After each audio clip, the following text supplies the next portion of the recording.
3.5 mile সামনে গেলে একটা জায়গা আছে, ওই জায়গার নাম হলো তানঈম। কি নাম? তানঈম। হয়তো আপনারা জবাব না হলে কথাগুলো একটু স্পষ্ট বলে শব্দটার নাম তানঈম। বলেন কি নাম? তানঈম। এখানে একটা মসজিদ আছে, এই মসজিদটার নাম হলো মসজিদে আয়েশা। যারা ওটা গেছে তখন থেকে এরাক মানছে আমাদের আয়েশা রাদিয়াল্লাহু তাআলা আনহা এখান থেকে এরাক বেঁধেছিলেন, ওনার স্মৃতি হিসাবে ওই জায়গায় মসজিদটা নির্মাণ করা। এই তানঈম নামক জায়গায় একটা মহিলা বসবাস করে। এই মহিলাটা সুতা বানানোর জন্য বড় এক্সপার্ট ছিল। সুতা এখনকার জমানায় তো সবকিছু মেশিনে বানায়। আমরা ছোটবেলায় দেখছি, আপনারা মুরব্বীরা যারা তো আরো বেশি দেখছেন, বেশিরভাগ কাপড় হাতে বুনছে। এই জন্য আগে সুতা বানাইতো, তারপর সুতা রং করতো, এরপরে সুতা দিয়ে কাপড় বুনতো। এখনো বোনা কাপড় আমাদের দেশে আছে, আমাদের কুমিল্লায় খাদি কাপড় আছে, অরিজিনাল খাদি যেটা দেখা হতো। এখন আর এটা নাই, শিল্প শেষ। কারণ হাতে বুনতে অনেক খরচ, অনেক সময় লাগে, আর মেশিনেরটা খরচ কম, তো মানুষ অল্প বসে কিনতে পারে, এগুলো আর কিনে নেয়। আস্তে আস্তে হস্তশিল্পটা ধীরে ধীরে এখন একদম নাই করে চলে।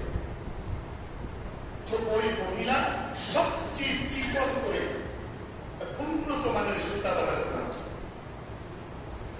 এই মহিলাটা সকালবেলায় ছড়কি নিয়ে বসে, ছড়কি সুতা বানানো ছিল। এই ছড়কি নিয়ে বসে সকাল থেকে সন্ধ্যা পর্যন্ত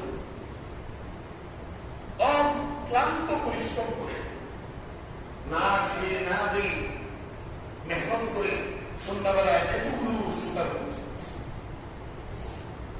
যখন সূর্যটা ডুবত, সুতাগুলো সব হাতে নিয়ে টাস টাস টাস টাস টাস টাস করে সব ছিঁড়ে হারায় দিয়া ঘরে ফেলে। আবার সারা রাত সুতা বানানোর জিনিসপত্র তৈরি করত, রেডি করে সকালবেলা আবার বসবে, সারাদিন সুতা বনে সন্ধ্যা আবার সব ছেড়ে। এইটা ছিল তার প্রত্যেক দিনের কাম। এবার আপনারা যদি আমার কথা বুঝে থাকেন তাহলে বলেন, এই মহিলাটা কি সুস্থ না পাগল?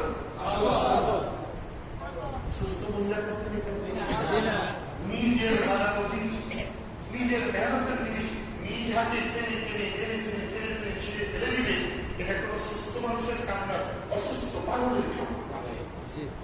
আচ্ছা, তো আল্লাহ রাব্বুল আলামিন এই মহিলাটার অবস্থা বর্ণনা করে কোরআন শরীফের একটা আয়াত নাযিল করেছেন, সুবহানাল্লাহ। ওয়ালা তাকুনু কাল্লাতী নাকাদাত গাজলাহা মিন বাদি কুওয়াতিন আনকাফা। রব্বুল আলামিন বলেন, ও মুমিনরা, খবরদার খবরদার, তোমরা ওই সুতা বুননেওয়ালি পাগল মহিলার মতো হয়েও না, যে নিজের সমস্ত পরিশ্রম, নিজের সমস্ত মেহনত নিজ হাতে ধ্বংস করে দেয়, নিজ হাতে শেষ করে দেয়, নিজেই ফেলে দেয়, এমন পাগল তোমরা হয়েও না। খবরদার খবরদার, নিজে কষ্ট করে যে সিজদাগুলো দিবা, এগুলো ওই মহিলার মতো নিজেই নষ্ট করে ফেলো না। নিজে যে কষ্ট করে রোজাগুলো রাখবা, ওই মহিলার মতো নিজের রোজা নিজেই নষ্ট করে ফেলো না। নিজে যে কষ্ট করে তেলাওয়াতগুলো করলা, নিজের তেলাওয়াত নিজেই নষ্ট করে দিও না। নিজে যে কষ্ট করে তাহাজ্জুদগুলো করলা, নিজের তাহাজ্জুদ নিজেই নষ্ট করে দিও না।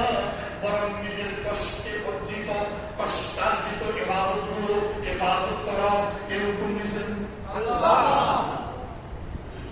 তাহলে সারা মাস কষ্ট করে কামাইলেন,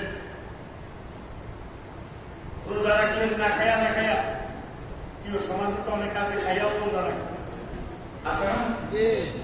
এতে হোটেলে ঢুকা ভালো করে খাইয়া আছে, এরপরে বাজারে আইয়া কয় প্রধান জমিন কোথা রাখবো কেমনি, সমস্ত ব্যবধারিতে দেয় বলে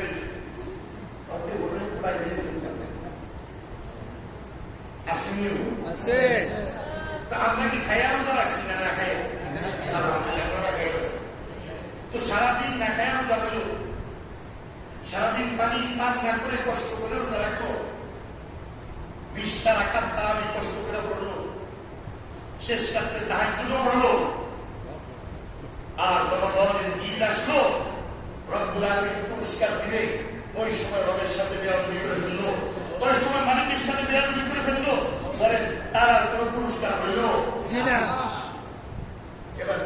কামাই নিতে শেষ করবে।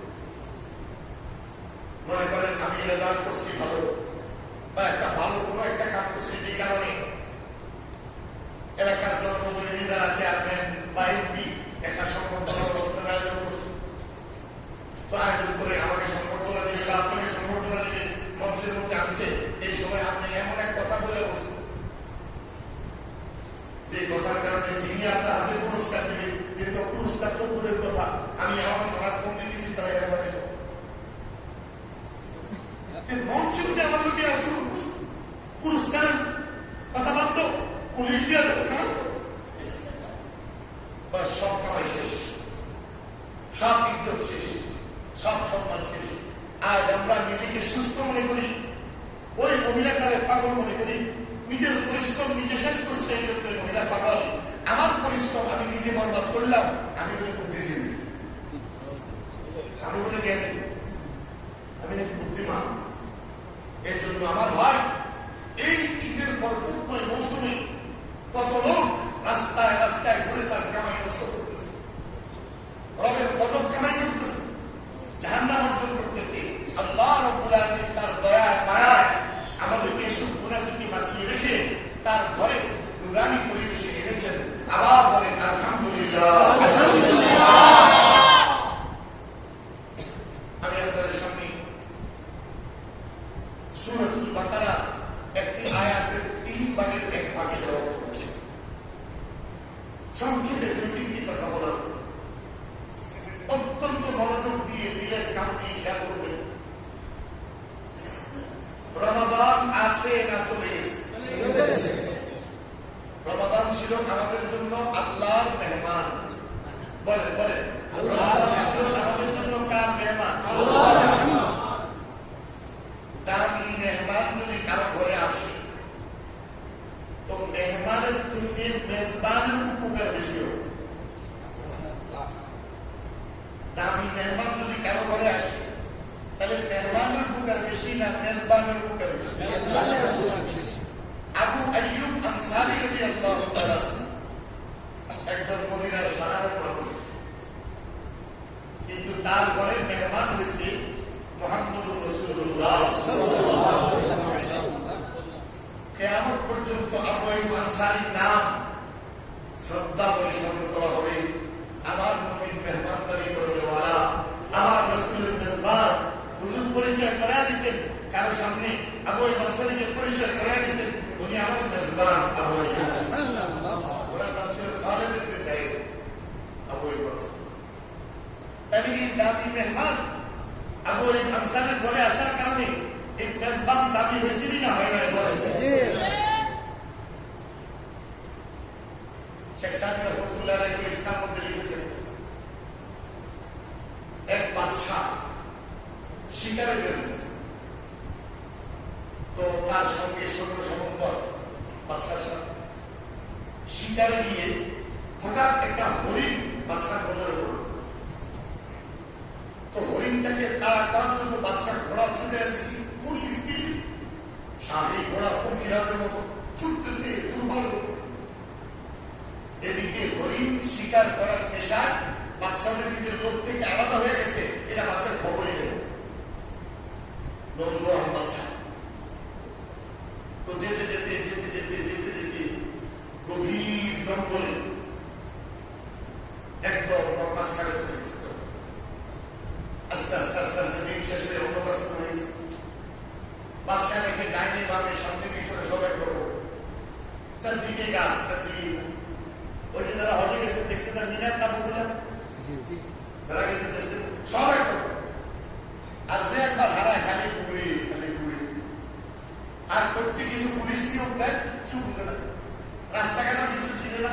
ওই হাজিরা হারায় গেলে দেখায় আমার এই ঠিকানাটা কোথায়, বিদ্যা বিদ্যা মানে সামনে দিন এই রে এটা হারা রাত ঘুরে কত হাজিরের দেখছি রাস্তায় কাটে। এখন বাদশা চারদিকে গেলে ঘুরে ঘুরে ঘুরে যাওয়ার কোনো রাস্তা খুঁজে পায়। তো চিন্তা করলো একদিকে যাই, যা আছে কপালে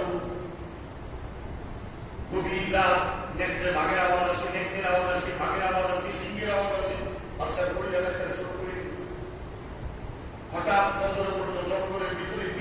আগে চলে একটা কুড়ে ঘরের মতো ঘর দেখা যায়, ঘরের মধ্যে একটু সাহস পাইছে, এখানে মানুষের বসবাস আছে। তো দরজার সামনে গিয়ে হাঁক দিচ্ছে, কে আছে ঘরের মধ্যে? মধ্যবয়স্ক এক ব্যক্তি বের হয়ে আসছে, এসে বলতেছে, আপনি কি কাকে চান? আমি পথ হারা মুসাফির, এই গভীর রাত্রে কোথায় যাবো? বাঘ সিংহের শিকার হয়ে যাবো, আমাকে একটু রাস্তা থাকার জন্য আপনার ঘরে জায়গা দেওয়া যায় কিনা? তো তিনি বললেন, আপনি আমার কাছে আশ্রয় চাচ্ছেন, আপনি মেহমান, অবশ্যই আপনি আমার ঘরে ঢুকবেন। তো ঘরের মধ্যে রুম দুইটা, সামনের রুম আর ভেতরের রুম। আর ওই বেচারার একজন যুবতী মেয়ে, চাঁদের মতো সুন্দরী, বখাটে খারাপ লোক থেকে এই মেয়েটাকে বাঁচানোর জন্য বেচারা জঙ্গলের ভিতরে যাবে। আর মেয়েটাকে আমরা যেমন রূপ দিচ্ছেন তেমন এলেন দিচ্ছেন। এই মেয়েটা মাত্র 7 বছর বয়স, নিজে নিজে কোরআন শরীফ হাফেজ হয়ে গেছে।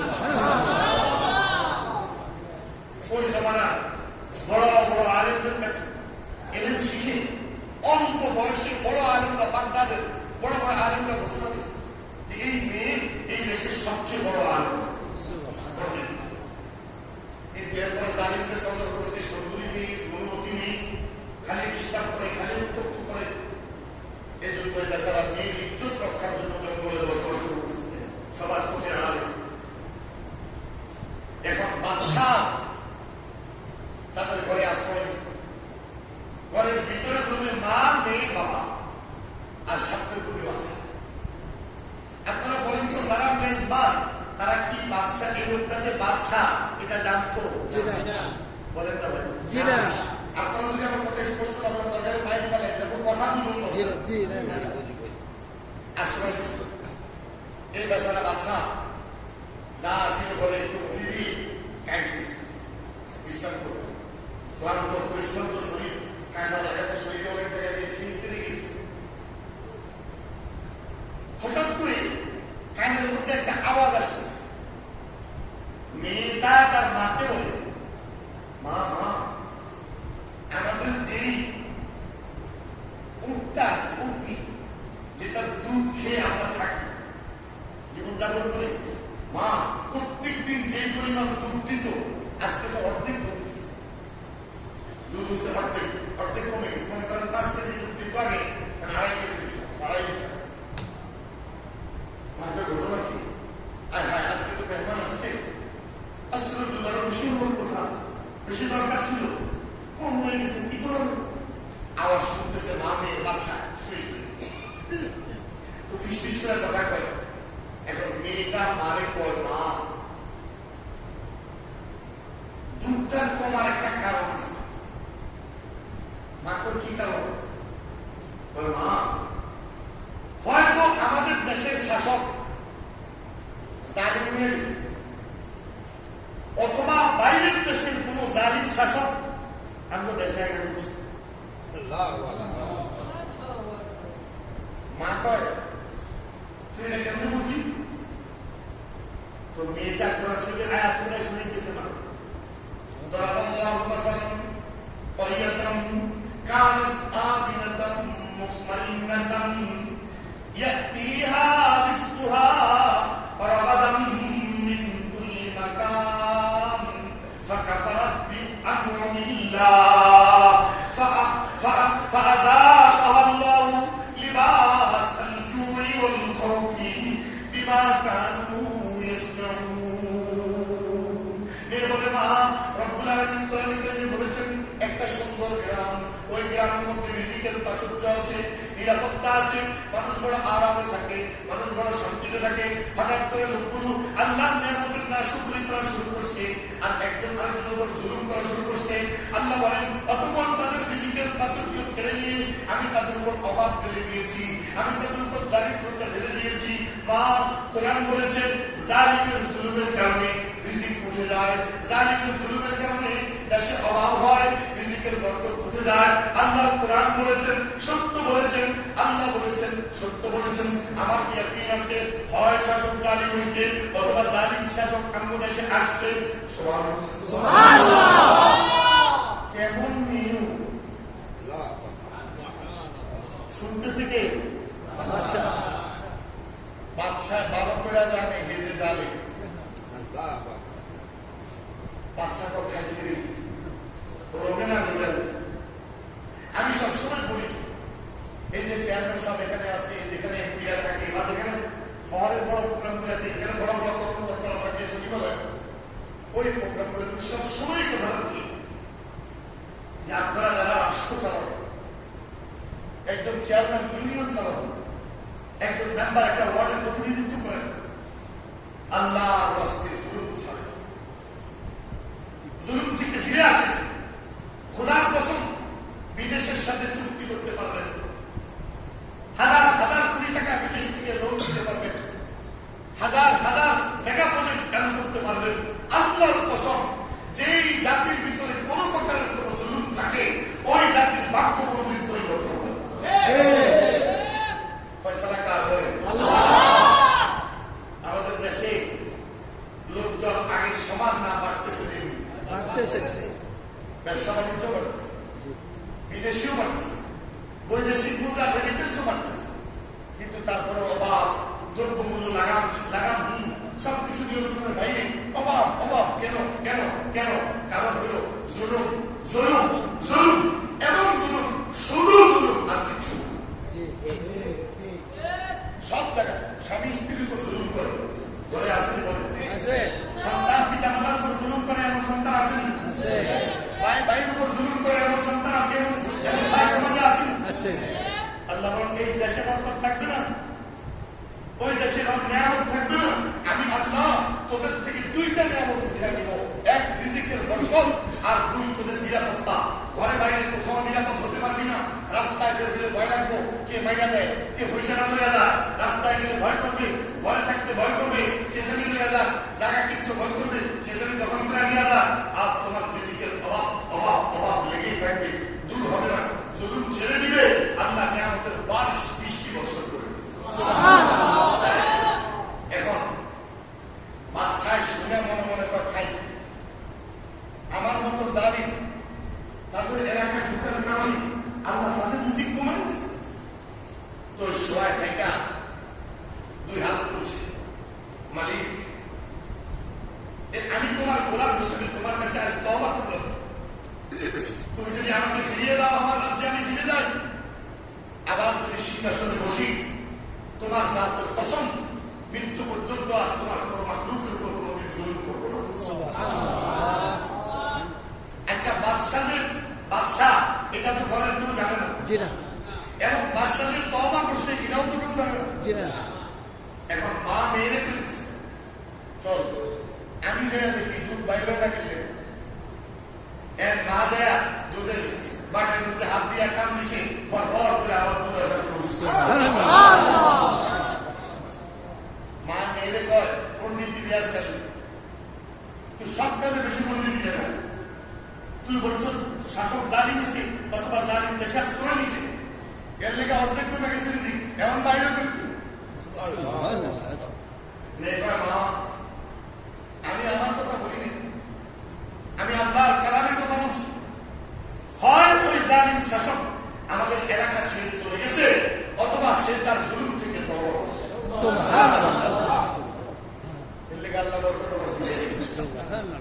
শুনতেছে কি বেচারার আর ঘুম নাই। সকালবেলা ঘরের মালিক বের হয়ে আসছে, কি লাগবে থাকবে আপনি আমার কিচ্ছু লাগবে না, আপনি আমার পাশে বসে বসছে, আপনার ঘরে আসেন কি? তো লোকটা বলে, আমার ঘরে আমার একমাত্র মেয়ে আর বিবি। প্রথমে মেয়ের কথা বলে না, ভয় আমি আমার বিবি, দেখেন আপনি আমার সাথে মিথ্যা বলে দুইজন মহিলার কথার আওয়াজ শুনেছে। আপনার ঘরে দুইজন মহিলা আছে, বেচারা ভয় চেহারা শুকিয়ে গেছে, কোন জালিমের ভোগ করে আমার বললাম, বলে আপনি ভয় পাই না, আমি জালিম নয়, আমি লম্পট নয়, চরিত্রহীন নয়, আমি শুধু জানতে চাই আপনার ঘরে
বলেন, রমাদান কার মেহমান?